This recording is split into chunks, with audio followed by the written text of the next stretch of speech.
हमारे अरुण भैया के परिवार के लिए एक बार जोरदार तालियां हो जाए। बहुत बहुत अभिनंदन, बहुत बहुत आपका स्वागत है इस सुंदर से भगवान के कथा पंडाल में।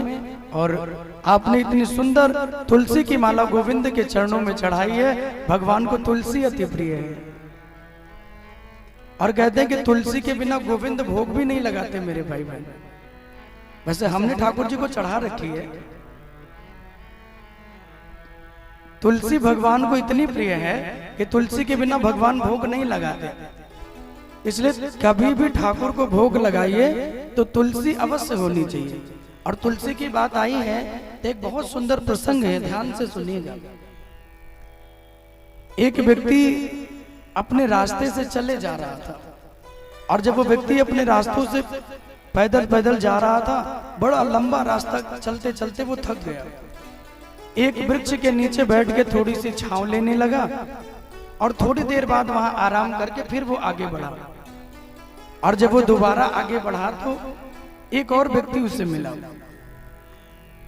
वो व्यक्ति अपनी बैलगाड़ी को लेके बैलगाड़ी में बैलों को जोड़ के जा रहा है। तो उस आदमी ने कहा कि भैया तुम जानते हो कि मैं कौन हूं? बोले नहीं। तो उन दोनों व्यक्तियों ने कहा कि मैं यमराज का दूत हूं।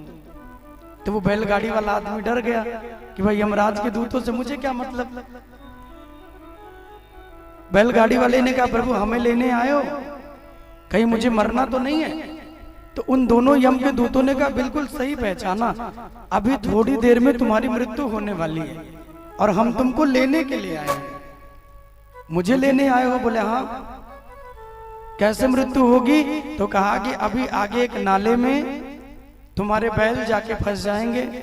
उन बैलों को निकालने का तुम जितना प्रयास करोगे वो निकलेंगे नहीं। और फिर अचानक से वो बैल तुम्हारे शरीर पे प्रहार करेगा, उसकी सींग तुम्हारे पेट में लगेगी और तुम्हारी मृत्यु होगी।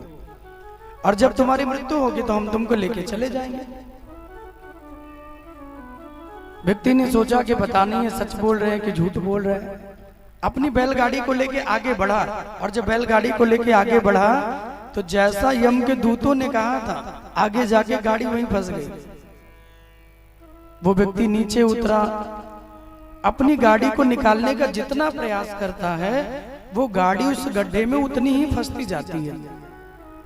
थोड़ी देर बाद वो प्रयास कर ही रहा था कि बैलों ने अपनी सींग से मारा, उसके पेट में सींग लगी और जाके बड़ी दूर गिरा। और जब जाके वो दूर गिरा तो जो यम के दूत उसे लेने के लिए आए थे वो खाली हाथ बिना उसको लिए जाने लगे। और जब वो खाली हाथ बिना उसको लिए लौट पड़े तो उस व्यक्ति ने कहा कि महाराज आप लेने के लिए मुझे आए थे। उसकी आत्मा ने कहा और आप मुझे बिना लिए जा रहे हैं, मुझे यहाँ छोड़ के जा रहे हैं। तो जानते उस यम के दूतों ने क्या आंसर दिया? यम के दूतों ने कहा कि हम तुमको लेने तो आए थे, लेकिन जब बैलों ने तुमको मारा तो तुम्हारा शरीर जहां जाके गिरा वहां तुलसी का पेड़ लगा हुआ था। तुलसी का स्पर्श हो जाने से तुम पवित्र हो गए, पावन हो गए। अब तुम डायरेक्ट भगवान के धाम को जाओगे। राधे राधे बोलना पड़ेगा, राधे राधे। अब डायरेक्ट तुम भगवान के धाम को जाओगे। अब मुझ में इतनी हिम्मत नहीं कि मैं तुमको लेके यम के धाम चला जाऊं।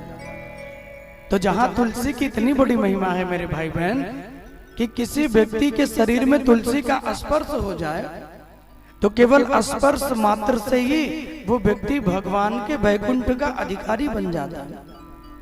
और जिसने जीवन में तुलसी को धारण किया हो, तुलसी की माला पहनी हो, उस व्यक्ति की मृत्यु कितनी श्रेष्ठ मृत्यु होगी। इसलिए जीवन में तुलसी को धारण कीजिए।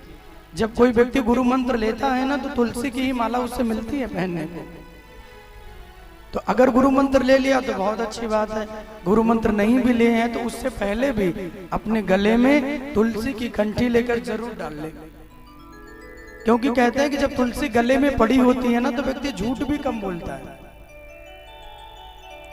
अब कोई बहुत बड़े अपवाद हो तो उनका विषय नहीं है, लेकिन गले में तुलसी हो तो व्यक्ति झूठ बहुत कम बोलता है। इसलिए अपने जीवन को पवित्र करें, तुलसी की माला धारण करें, और जब भी गोविंद को भोग लगाना हो तो दीयम वस्तु गोविंद तो भमेव समर्पयेत ग्रहण सम्मुखो भूत्वा प्रसीद परमेश्वर। जब भी भगवान को भोग लगाना हो तो तुलसी आपके भोजन में अवश्य होनी चाहिए, क्योंकि तुलसी भगवान को बड़ी प्रिय है। सुखदेव जी जब कथा सुनाने के लिए परीक्षित जी को तैयार हुए, और परीक्षित जी महाराज बड़े प्रेम से बैठ के